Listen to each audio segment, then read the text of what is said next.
citizens.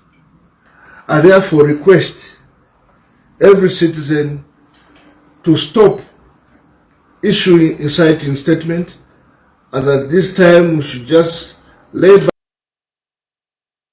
back and wait for results from ECZ. At this point in time, ladies and gentlemen, we are requesting once again that let us wait for the results to come out from ECZ so that you can be on the same plate and continue with a peaceful environment that we have been enjoying all this time. Thank you. Questions? Darius, I think we should always ask a question. Just say Darius. Yes, I know you've touched on the allegations of instant fire, which have been raised by the running mates, Mr. Bani. There's an insistence by his supporters of seeing the Tosi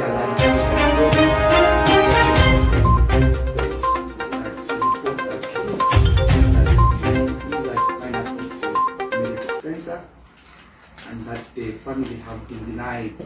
He's actually saying that his wife has been denied access to Miners of the Medical Center. Maybe you can respond to that. And also, I know yesterday you visited Ibex Hill police station amidst allegations that Mr. Bani was arrested. Not to you, but to the Permanent Secretary of Defense, because there were allegations that came out that the soldiers interrogated him. Maybe the Permanent Secretary can respond to the allegations because they're coming out so strong. There is just one answer. They are lies. The boss, when Uber. You know, Darius, in this era where there are phones, do you believe that somebody's wife can be kept outside the hospital and not being given access to the husband, and they won't post or say anything? They just keep quiet. They don't want me to see my husband. Yesterday they went to an extent of posting an old video, trying to justify that lie. They had to post an old video. So today we have challenged them. Before you came, you're checking if your cameraman is taking any shit. Yes. So even today we have challenged them. But if there's somebody at the bedside, they should be able to. And if the wife is being stopped at the gate, let the SG go to the gate and show us, here is the wife, she's been stopped from going in. And we'll take it from there. Yeah, and just in addition to that, the media, I think it's important that we balance up these issues. That the way you come to ask these questions, it's better first to also look at it from where it is coming from. Because it looks like whatever we see on social media, you come and question us. What is your understanding from your side? What is it you have done to get to know where this thing is coming from? Because we are expecting all these things to be flying around. What we are saying that is propaganda, and we are requesting the citizens just to be calm and wait for the results to come out. Because going by the timetable, results are supposed to come out on Monday 17th, so. But if things go well, they can even come out even before, but the official date is 17th, Monday. So where is this noise coming from? Where is this dust coming from? So we have to wait for 17th Monday. But let us also be verified where this information is and this information is coming from. Then will be better to go. Thank you very much.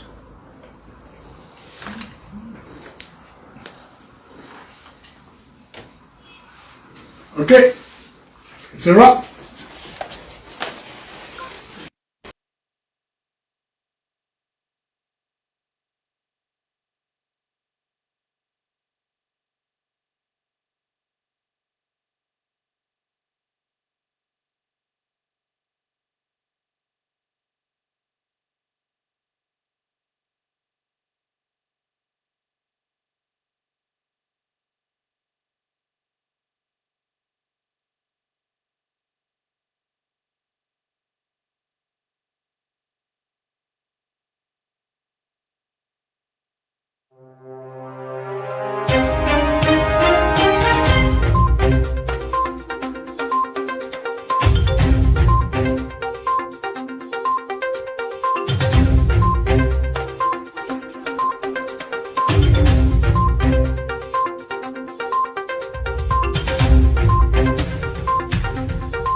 Our brothers, our uncles, because those are families, they're coming from our homes. Yeah. You're living with an uncle that has such a mind. I think from that group we even see that they are women. Yeah. Oh, it's obvious. Women also these days are not innocent. Can be looking at the road and looking like this, very beautiful. You know, you have no idea what she's doing at What night.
He's former local government minister.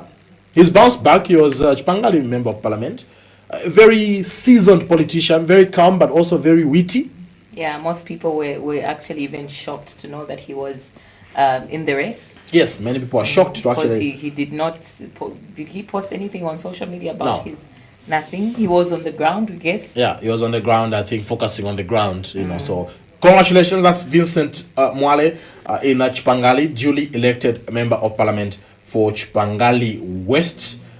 We have also officially heard that Mazabuka Vincent Lilanda is a duly elected member of parliament, beating Garin Kombo.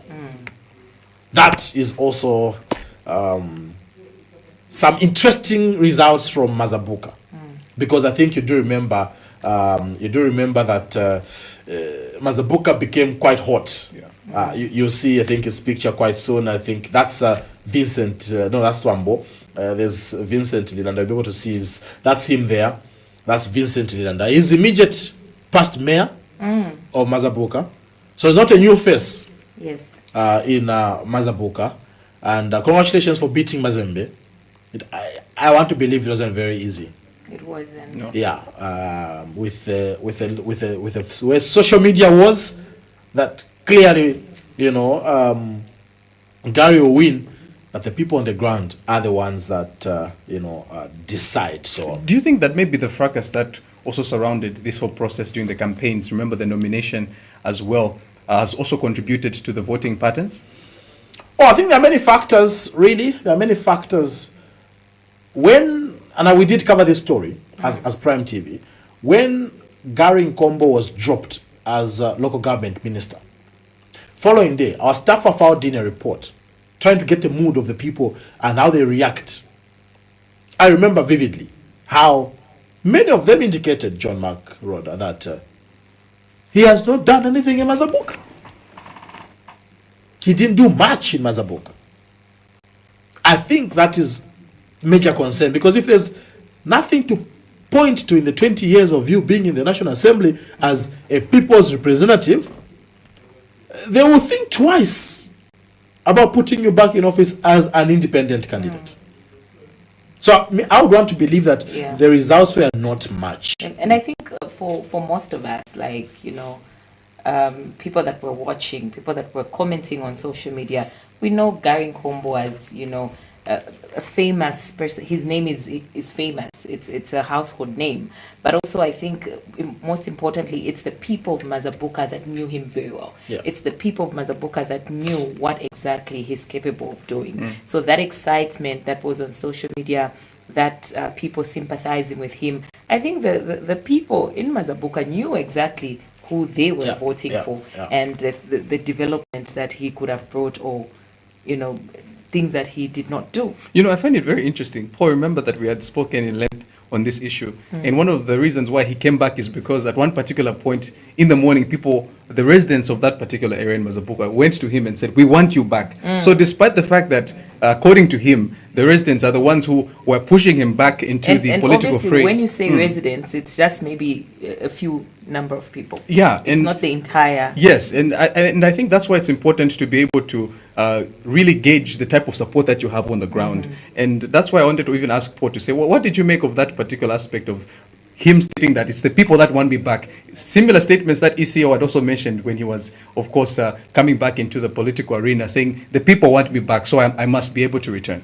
Oh, look, I think for me, John Mark, is that we saw that video of the people calling for him to stand. But I think he didn't make a decision quite quick.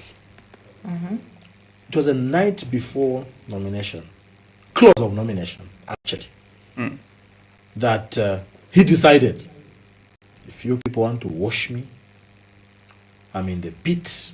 Political dump site. Yes, political dump site. And if you want to wash me, who am I to refuse? Earlier on, his position was not clear whether he wants to stand or not. So was he standing because he was feeling victimized because he was in the political dump site or not? There's so many factors really to the loss of Gary, but also I would want to believe it puts a dent on his political career. The comeback has to be well calculated. How he comes back on the political limelight also now really has to be thought through. What route will he use? Does he go back humbly to the UPND and says, I'm sorry, take me back? Does he join a political party? Does he form a political party?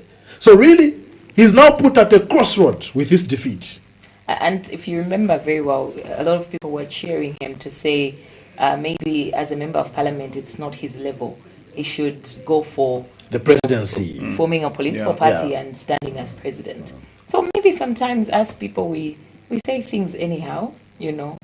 On that particular day when we're voting, we, you know, it's crazy. It's crazy. Look, even Jesus Christ, after feeding people, a few miracles, says, be our king. He says, look, my time has not come. He had to flee from the people. So it's not every call from the people that you respond to. But at what point are you able to say, though the people are calling me, now is the right time? Look, timing in politics, I was speaking to someone, you know, asking them, look, why didn't you stand as MP this period? So look, in politics, timing is key. Timing in politics is key. I think if he had tried to stand with the UPND, maybe he could have found a way, because also you have to find a way of being relevant in politics. Some of the people that have lost at parliamentary level, that's the end of their political careers. Because you see, the Constitution also guides. Anyone that loses a seat is not qualified for an appointment in government in that tenure. Wow. So even if, for example, UPND wins and he humbles himself and goes back and apologizes, there's no appointment he can get. So now, what will he be doing in the next 5 years? With so much vigor. For me, I think... Yeah. And it's also clear that the people of Mazabuka do not ride on sympathy. Yeah, very clear. Because after everything that happened, you know, people were saying he's a victim, let's vote for him, you know, we feel sorry for him, but it's a different case. Yeah. I'm sure he feels betrayed. Very, very interesting. That's Mazabuka. In Magoe West, Nachombe Kabunda has been elected member of parliament in southern provinces. Magoe West is a delimited constituency that is her being carried. She's a wife to famous Rosia Siatwambo. Many people know Exam Made Easy. Maybe now you can write a book, Politics Made Easy. Because, the wife has managed to, you know, if you've been to Twalumba Resort, quite close here, there's some mini stadium that they've put up. They've put up similar structure in Magoe. Oh. Just along the road. Beautiful for the people of Magoe. Similar structure that you see at Twalumba Resort is what you also see in Magoe. Yeah. And I think she's doing a very good job uplifting the standard. Yeah, I think also during the campaigns, the people of Magoe did make it clear that she's hardworking and they want her back in office. She had a lot of support. Yeah. And I think she's done a lot, especially for the women. Yeah. So that is Magoe. Also officially confirmed, Itejiteji West, Twambo Mutinta bounces back in the National Assembly as a duly elected member of parliament under the UPND ticket. That's Twambo Mutinta there. He bounces back. It was Itejiteji, but of course it was delimited. Is West and East. He has taken up the West constituency.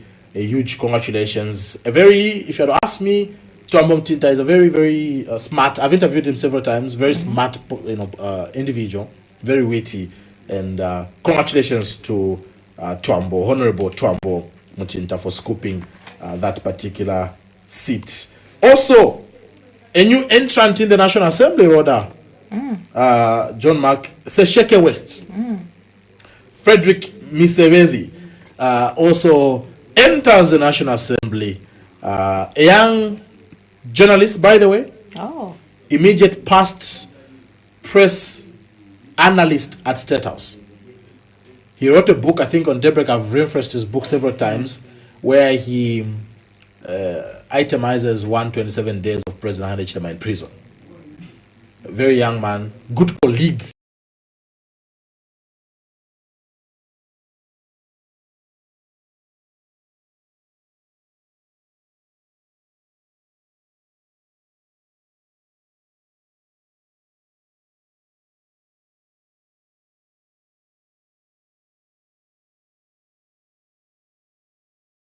Okay, so congratulations to Comrade Frederick Misevezi, Honorable Misevezi, for getting that particular seat.